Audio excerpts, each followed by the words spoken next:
साहब एक लोहार होता है, बड़ा नेक इंसान, पर उसका अंतिम समय आ जाता है और देवदूत उसे लेने आता है।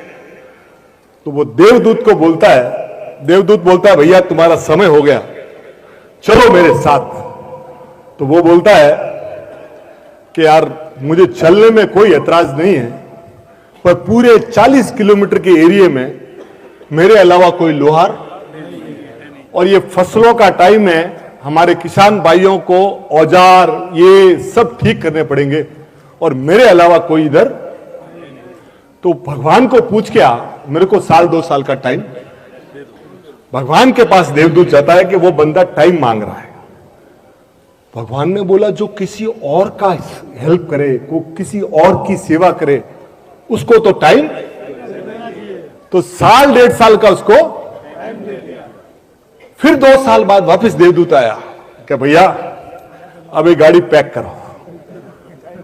तो बोला कि यार मेरे को करना है, मेरे को साथ चलना है, पर जो मेरा पड़ोसी है ना वो बीमार है, उसके बच्चे छोटे छोटे हैं, उसकी बीवी भी बीमार रहती है, उसकी फसल उगी हुई है। अगर इस समय मैं उसकी हेल्प करूंगा और फसलें निकाल लूंगा तो वो बेचारा, तू पूछ के आ जा। भगवान के पास गया तो भगवान ने कहा दुनिया में ऐसे लोग कम हैं जो दूसरे की पीड़ा। उसको 2 साल और ऐसे करते करते उसने 30 से 40 साल निकाल दिए लोगों की सेवा। जब वो बूढ़ा हो गया तो उसने क्या किया, भगवान को फोन किया कि भगवान मुझे ले जाओ, अपना अभी शरीर कोई काम का। तो वो देवदूत बोला कि साहब अब तो इंक्वायरी रिटर्न आ रही है, अपने को लेने आ रहा है। तो भगवान बोले कि ऐसे इंसान को लेने तो मैं खुद जाऊंगा।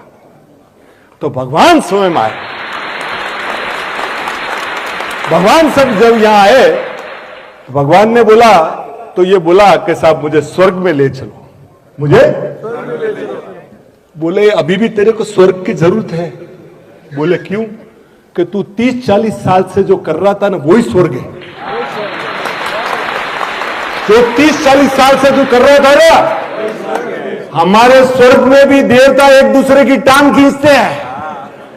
ये काम करने के लिए हम इनसे, मैं भगवान या इंसान के रूप में पैदा होता हूं कि लोगों की पीड़ा हर सकूं।